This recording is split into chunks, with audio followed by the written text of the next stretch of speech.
मोहतरम नाजरीन अस्सलाम वालेकुम। दोस्तों, आज की इस वीडियो में हम किसी भी स्टॉक का फंडामेंटल एनालिसिस करना सीखेंगे और ये जानने की कोशिश करेंगे कि हमें किस वेबसाइट से इस काम को करना है और कैसे हमें फंडामेंटल्स को चेक करना है। देखिए, किसी भी स्टॉक की अंदर की जानकारी लेने के लिए हमें उसके फंडामेंटल्स पता होने चाहिए कि कैसे इसके क्वार्टरली रिज़ल्ट आ रहे हैं। और फंडामेंटल्स में सिर्फ क्वार्टरली रिज़ल्ट अहम नहीं होते, और भी कई चीज़ें होती है जिन पर हमें नज़र रखनी होती है। मैं आपको तमाम बारीकी से समझाने की कोशिश करूँगा। देखिए, अगर हम इसमें डिटेल से बहुत अंदर जाएंगे तो हमें काफ़ी टाइम लग सकता है, तो इसलिए हम कोशिश करेंगे जो अहम और मोटी मोटी बातें हैं वो आपको सिखाऊं और समझाऊं, ताकि आप भी उसे अच्छे से समझ सके और सीख सके और फिर उन पर काम करके अच्छा स्टॉक तलाश कर सके। देखिए, एक बात को हमेशा ध्यान रखिए, कोई भी चीज़ आप जब तक नहीं सीख सकते, जब तक कि आप उसके लिए पूरे कॉन्फिडेंस के साथ और अपना वक्त निकाल कर पूरे अच्छे तरीके से, यानी कि ऐसा नहीं कि आपका दिमाग कहीं और है और आप उसको देख यहाँ रहे हैं तो फिर आपको समझ नहीं आएगा, आपको लगेगा पता नहीं क्या कह के निकल गए। लेकिन जब आप पूरा ध्यान लगाकर वीडियोस देखेंगे और उसे 2-3 मरतबा देखेंगे और फिर उसको ख़ुद भी प्रैक्टिस करेंगे तो आपको अच्छे से समझ में आएगा। तो इसलिए मैं कोशिश कर रहा हूँ कि आपको बारीकी से तमाम चीज़ें सिखा सकूँ, समझा सकूँ। अभी तक यूट्यूब पर किसी ने आपको ये चीज़ें नहीं बताई होंगी, ये चीज़ें आपको कोर्सेज़ में बताई जाती हैं, जो मैं आपको फ्री में बताने वाला हूँ। तो इसलिए अच्छे से देखिए और समझिए, सीखिए। इसी के साथ साथ आपके लिए एक बहुत अच्छा ऑफ़र है कि अगर आप हमारे साथ फ्री में जुड़ना चाहते हैं तो आप हमारे लिंक से अपना अकाउंट ओपन कर लीजिए। आपको हमारा लिंक अपस्टॉक का वीडियो के डिस्क्रिप्शन में मिल जाएगा। लिंक पर क्लिक करके अपना मोबाइल नंबर और अपनी जो डिटेल्स है वो डाल दीजिए, फिर बाद में अपस्टॉक इंस्टॉल करिएगा। उसका यूज़र आईडी, मोबाइल नंबर हमारे व्हाट्सएप पर सेंड कर दीजिएगा। हम आपको PDF books, stock market course और अपने ग्रुप में आपको फ्री में ऐड कर लेंगे। ठीक है, तो चलिए शुरू करते हैं। सबसे पहले बिना टाइम वेस्ट किए दोस्तों, सबसे पहले आपको क्या करना है, आपको क्रोम ओपन करना है। क्रोम ओपन करने के बाद आपको यहाँ पर एक चीज़ सर्च करनी होगी, क्या बोलते हैं उसको, वो हमारी वेबसाइट है जो हमारा इस चीज़ में काम करेगी। इस वेबसाइट का नाम है स्क्रीनर। ये देखिए मैंने यहाँ पर लिख रखा है स्क्रीनर, आपको लिखना है। स्क्रीनर लिखने के बाद आपको सर्च करना है, फिर आपके सामने ये वाला ऑप्शन आएगा, आपको इस पर क्लिक कर कर अंदर एंटर हो जाना है। जब आप अंदर एंटर हो जाएंगे तो कुछ अलग आपके सामने ऑप्शन आएगा। फिर यहाँ पर आपको एक ऑप्शन और मिलेगा लॉगिन करने का। आपको लॉगिन करना है अपने जीमेल एड्रेस से। जब आप अपने जीमेल एड्रेस से अंदर इसमें लॉगिन हो जाएंगे तो कई सारे ऑप्शन आपके लिए खुल जाएंगे, जो कि बहुत ज़रूरी है खोलना। अगर आप सोचेंगे ना कि बिना खोले, बिना लॉगिन किए हम इससे फ़ायदा उठा सकते हैं, तो नहीं होगा, क्योंकि कई सारे कॉलम हैं जो आपको इसमें ऐड करने हैं और आप वो जब ही ऐड कर पाएंगे जब आप लॉगिन होंगे। जैसा कि आप यहाँ पर देखेंगे, जेके टायर्स एक कंपनी है, हम उसका अगर फंडामेंटल्स चेक करें तो हमारे सामने यहाँ पर बहुत सारे ऑप्शन आ गए हैं। आप यहाँ पर देखिए कितने सारे ऑप्शन हमारे सामने आ रहे हैं। जब आप खोलेंगे आपके सामने सिर्फ यहाँ पर 2-3 ऑप्शन आएंगे या 2-3 इंडिकेटर आपको मिलेंगे। यहाँ पर जो पूरी वेबसाइट है इस पर, तो हमें पूरे सारे ऐड कैसे करने हैं वो मैं आपको बता रहा हूँ। आपको सबसे पहले लॉगिन करना है। लॉगिन करने के बाद आपको यहाँ पर एडिट रेशो का ऑप्शन मिलेगा। अगर आप मोबाइल चलाते हैं तो मोबाइल में जब आप करेंगे वहाँ पर भी इस तरह का ऑप्शन होगा, तो आपको वहाँ पर इस एडिट रेशो पर क्लिक करना है। जब आप एडिट रेशो पर क्लिक कर देंगे तो इस तरह आपके सामने ऑप्शन आएगा। आपको फिर यहाँ पर जो ये सर्च करने का ऑप्शन आ रहा है, इस जगह पर आपको इसमें उस चीज़ को डालना है। जैसे मैंने ये चीज़ें डाल रखी हैं, आप इनको देख लीजिए। ये तमाम के तमाम आपको ये सब ऐड कर लेनी है। ऐड कैसे करना है, यहाँ पर सर्च करिएगा, जैसा कि हम यहाँ पर लिखते हैं DI होल्डिंग, तो हमारे सामने यहाँ पर वही चीज़ आ जाएगी। जितनी भी चीज़ें हमें ऐड करनी है हम उस पर क्लिक करते रहेंगे और फिर उसके बाद यहाँ पर आपको सेव करने का ऑप्शन मिलेगा। इस पर सेव कर लेना जितने भी कॉलम ऐड करने हैं और इसको सेव कर देना। जब आप इसको सेव कर देंगे आप यहाँ पर देखेंगे वही ऑप्शन आपके सामने आ जाएगा। ये वाला देखिए हमने यहाँ पर अभी ऐड किया है DI होल्डिंग, तो आ गया है। आपको ये तमाम चीज़ें ऐड कर लेनी है। जो नहीं है, जो खुद है वो अच्छी बात है, जो ज़्यादा है उनको हटा भी सकते हैं। हटाने का ऑप्शन भी आपको यहीं से मिलेगा। ये जो अगर आपको कोई हटाना है, जैसे कि यहाँ पर ये बना हुआ आ रहा है, आप इस पर क्लिक करेंगे ना तो यहाँ से फ़ौरन हट जाएगा। जैसे कि हमें इसको हटाना है तो हम यहाँ पर क्लिक करेंगे, ये हट गया। फिर हम यहाँ से सेव कर देंगे, ये सेव हो गया। अब आप देखेंगे वो यहाँ से गायब हो जाएगा। हो गया ना गायब। पहले यहाँ पर DI होल्डिंग का जो है ऑप्शन आ रहा था, अब नहीं आ रहा है। तो जो आपको हटाना है वो हटा सकते हैं। अब इन कॉलम का क्या फ़ायदा है, आप देखेंगे इनमें कई सारी चीज़ें हैं। जैसे कि आपको यहाँ पर देखना है कि सबसे पहले यहाँ पर मार्केट कैप है, तो हमें ये चीज़ ये बताता है कि इस कंपनी का मार्केट कैप में कितना पैसा है, मार्केट कितना बड़ा है इस कंपनी का। ये कंपनी की वैल्यू क्या है, 12,497 करोड़, ठीक है ना। लेकिन हम अभी ये जानना है कि इस कंपनी का टोटल सरमाया कितना है, यानी कि इसकी मशीनरी, इसकी ज़मीनें, इसकी फैक्ट्री वगैरह, तो उन सब की वैल्यू कितनी होगी, वो निकलेगी हमारी टोटल एसेट में, ठीक है। वहाँ पर हमें टोटल एसेट ऐड करना होता है। फिर उसके बाद यहाँ पर PE रेशो आपको ऐड हुआ मिलेगा, लेकिन हमें ये नहीं पता है PE रेशो कम है या ज़्यादा, तो हम उसका पता कैसे लगाएंगे, उसका पता लगाएंगे हम इंडस्ट्री के PE रेशो से। जो इंडस्ट्री का PE रेशो है, स्टॉक का PE रेशो उससे ज़्यादा नहीं होना चाहिए। जैसे कि आप यहाँ पर देखेंगे स्टॉक का PE रेशो क्या है 22 और इंडस्ट्री PE रेशो क्या है 32, यानी कि स्टॉक का PE रेशो अपने इंडस्ट्री PE रेशो से कम है। इसका मतलब स्टॉक बढ़िया है, ठीक है। और उसके बाद आप बुक वैल्यू पर आ जाइए। बुक वैल्यू असल में इसकी वैल्यू क्या है वो यहाँ पर आपको दिख जाएगी, और आपको ये भी दिख जाएगा डिविडेंड यील्ड, कंपनी डिविडेंड कितना देती है एक साल में। और फिर आप ROCE जो है इसको देखेंगे, ROCE ROE जो है वो 10 के ऊपर हो तो बहुत बेहतरीन होता है। तो आपको ये दोनों चीज़ें ऐड करनी है। इंडस्ट्री PE रेशो मैंने आपको पहले ही बता दिया। Earning PE ratio, earning per share ये भी है, आपको ये भी ऐड करनी है। और डेट भी यहाँ पर आपको देख लेना है, डेट कितना है कंपनी पर। अगर हमें किसी स्टॉक का डेट निकालना है तो हम टोटल एसेट से निकालेंगे उसका डेट, ना कि उसके मार्केट कैप से। मार्केट कैप से निकालेंगे तो आप गड़बड़ा जाएंगे। मार्केट कैप से आप नहीं निकाल सकते, क्योंकि मार्केट कैप तो सिर्फ वो बताएगा कि कंपनी ने पैसा कितना लगा रखा है, कंपनी कितने की है। लेकिन जो मिसाल के तौर पर आप के पास 10,000 रुपये है, लेकिन आपकी मिल्कियत जो है वो 20 लाख के, तो आप मालिक जो हैं वो 20 लाख के हैं, ना कि 10,000 के। तो हम जो आपसे, अगर कोई हमें पैसा वसूल करना है आपसे 10 लाख, तो हम आपकी तमाम चीज़ें लेंगे आपसे। कंपनी का ये रूल होता है। तो इसी तरह मार्केट कैप को हम डेट से नहीं निकालेंगे, बल्कि हम इसको निकालेंगे कैसे, टोटल एसेट से। और ये जो आप देखते हैं ना डेट टू इक्विटी जो निकला हुआ होता है वो मार्केट कैप से निकला हुआ होता है, इसलिए कई मर्तबा आप देखते भी होंगे डेट टू इक्विटी 33 पॉइंट से भी ज़्यादा होती है, फिर भी वो हलाल होता है स्टॉक। उसकी वजह यही है, ठीक है ना। तो ये हो गई दो चीज़ें। फिर उसके बाद आपको यहाँ पर PO3 स्कोर, ये PO3 स्कोर एक कोई बहुत बड़े वैज्ञानिक थे या बहुत बड़े जानकार थे स्टॉक मार्केट के, उन्होंने इस इंडिकेटर को ईजाद किया था। उनका मानना यह था जिस स्टॉक का नंबर 9 के पास होगा वो बढ़िया होगा, और जिसका 5 से कम होगा वो अच्छा नहीं होगा।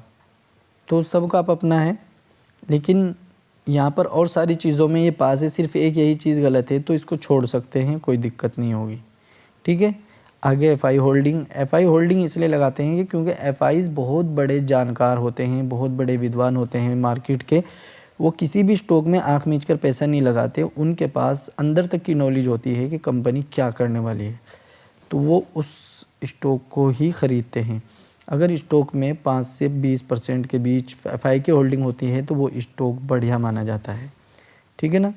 आगे फेयर वैल्यू। फेयर वैल्यू उसको बोलते हैं कि कंपनी का इस वक्त जो प्राइस है वो 456 है। ये जब तक कि महंगा नहीं है, जब तक कि ये अपनी फेयर वैल्यू पर ना जाए, यहाँ तक इसको आना है। वैल्यू ये है इसकी, लेकिन चल रहा ये है, समझ गए ना।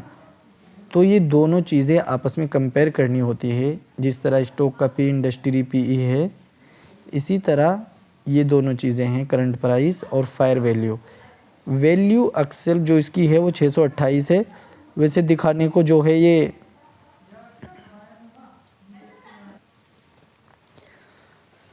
तो आपको इस चीज़ का ध्यान रखना है। फिर उसके बाद आपको यहाँ पर प्लेज परसेंटेज बहुत अहम चीज़ है ये आपको शायद एडिट रेशो में ऐड नहीं होगी। अगर आप यहाँ से इसको ऐड करेंगे या आपको अलग से ऐड करनी होगी, इस पर मैं अलग से एक वीडियो बना दूंगा। PEG रेशो जो है वो 1 से ज़्यादा नहीं होना चाहिए। EV बिट्टा जो है वो 10 से ऊपर नहीं होना चाहिए। और भाई प्रमोटर होल्डिंग भी जो है वो 50 तो कम से कम होनी चाहिए। लेकिन FI होल्डिंग ज़्यादा हो और प्रमोटर होल्डिंग कम हो, जब भी कोई दिक्कत नहीं है। तो एक प्रमोटर होल्डिंग जितनी ज़्यादा होगी उतना अच्छा होता है किसी भी कंपनी के टिके रहने के लिए। तो चलिए अब आगे बढ़ते हैं। आगे हमें किन चीज़ों का ध्यान रखना है, अब आप आगे देखेंगे। यहाँ पर कई सारी चीज़ें हैं, ये आप देख लीजिए, ये कई सारे कॉलम आपको नज़र आ रहे हैं। हमें इन तमाम को भी ध्यान में रखना है। तो अब एक एक करके इनको हम देख लेते हैं। सबसे पहले यहाँ पर चार्ट है, चार्ट कुछ इस तरह दिखेगा। फिर उसके आगे एनालिसिस है, ये इंडिकेटर होता है जहाँ पर ये आपको जो इसकी अच्छी चीज़ें हों यहाँ पर दिखाता है, जो नेगेटिव चीज़ें हों यहाँ पर दिखाता है। तो इस पर ध्यान नहीं देना, आपको अपनी स्टडी पर ध्यान देना है कि हमें क्या दिख रहा है, क्योंकि ये तो जैसा दिखाना चाहते हैं ऐसा दिखा सकते हैं। अब आपको यहाँ पर पीर्स जो ये ऑप्शन दिख रहा है, ये वाला पीर्स, ये आप देखेंगे यहाँ पर वो कंपनी आ जाएंगी जो कंपनियाँ इसी इंडस्ट्री में काम करती है टायर्स के बनाने में। जैसे इसमें सबसे बड़ी कंपनी कौन सी है मार्केट कैप के हिसाब से? MRF, और सबसे ज़्यादा हाई इसी का रेट है स्टॉक का। इस वक्त देखेंगे 1,57,825 चल रहा है। तो भाई सीधी सी बात है ये।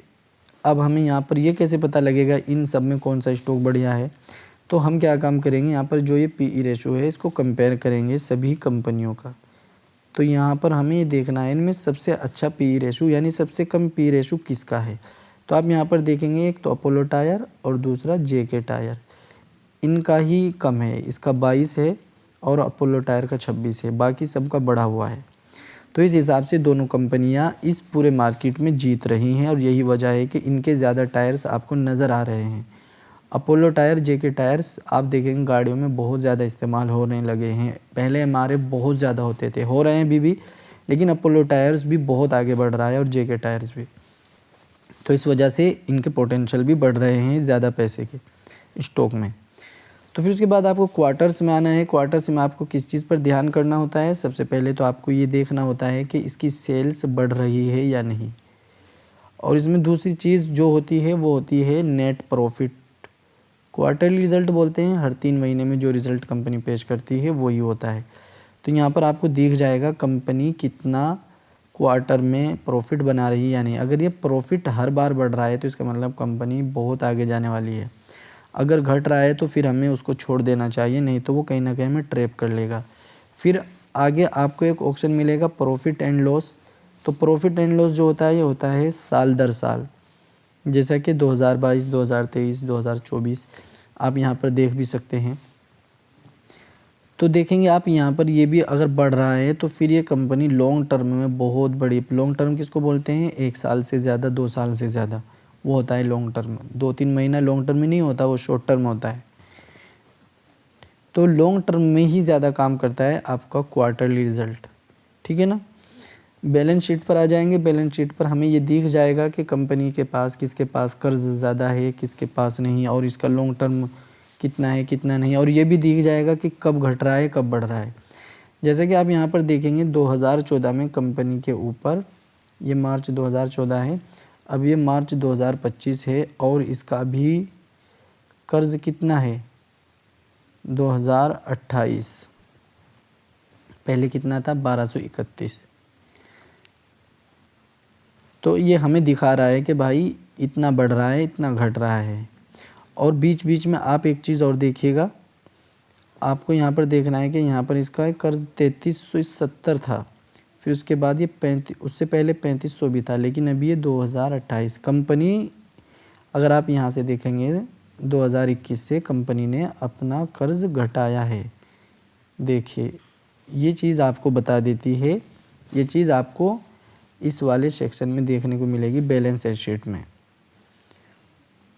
तो फिर आपको कैश फ्लो में आना है। कैश फ्लो सबसे अहम किरदार होता है, यह आपको ये बताता है कि भाई कंपनी के हाथ में क्या है क्या नहीं। जैसे कि पहले 2024 में माइनस में थी कंपनी 2 करोड़ की, लेकिन अभी 2025 में 15 करोड़ इसके हाथ में आ चुके हैं, प्रॉफिट में है कंपनी।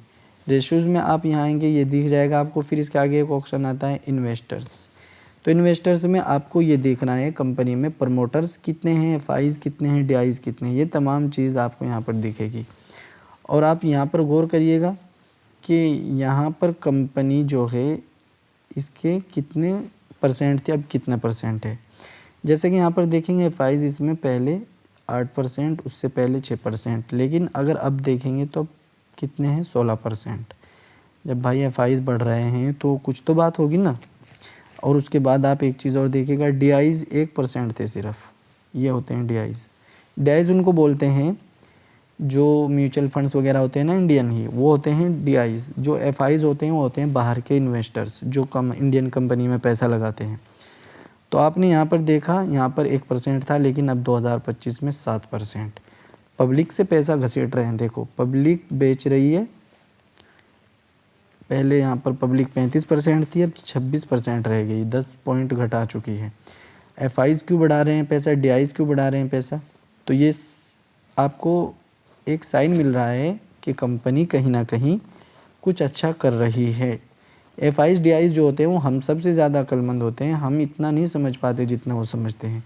अगर आपको ये देखना है डीआईज़ एफआईज़ कौन है, तो आप यहीं पर इन्वेस्टर्स में आकर जो ये प्लस का ऑप्शन है इन पर क्लिक करके आप अंदर जाकर देख सकते हैं कि डीआईज़ कौन कौन से हैं। जैसे कि एचडीएफसी के म्यूचुअल फंड से हैं वो इसमें हैं, और ये जो एश्योरेंस कंपनी है वो भी इसमें अंदर है, एचडीएफसी है। तो ये भाई ये बहुत बड़े लोग होते हैं, इनकी कई कई लाख करोड़ रुपए लगे होते हैं इसमें जनता के।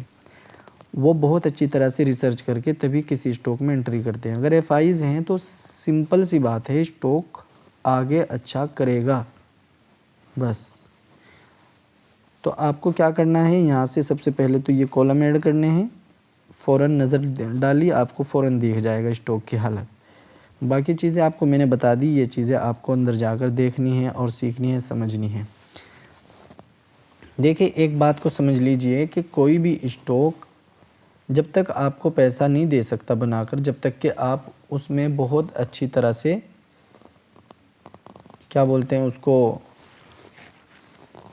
उसकी जानकारी आपके पास नहीं होगी कि भाई स्टॉक कैसा कर रहा है, कैसा स्टॉक के पास काम है, या फिर कैसा स्टॉक जो है आगे काम करने वाला है। ये तमाम चीज़ें आपके पास होनी चाहिए और आपको इन सब चीज़ों का पता होना चाहिए। अगर आपके पास ये चीज़ें नहीं हैं तो कहीं ना कहीं आप धोखे में रह जाते हैं और आपको वो चीज़ नहीं मिल पाती जो आपको मिलनी चाहिए। तो इसीलिए समझिए, सीखिए, इस वीडियो को बार बार देखिए। अगर आपकी समझ में नहीं आता कोई चीज़, व्हाट्सएप पर आप मुझे पूछ भी सकते हैं, कोई दिक्कत वाली बात नहीं है। और पीडीएफ बुक्स मैं आपको फ्री में प्रोवाइड करा रहा हूँ, हमारे लिंक से अकाउंट ओपन करके फ्री में ले लीजिए। तो ये सब चीज़ें आपके लिए हैं ताकि आप सीख सको, समझ सको जो हमने सीखा है, समझा है।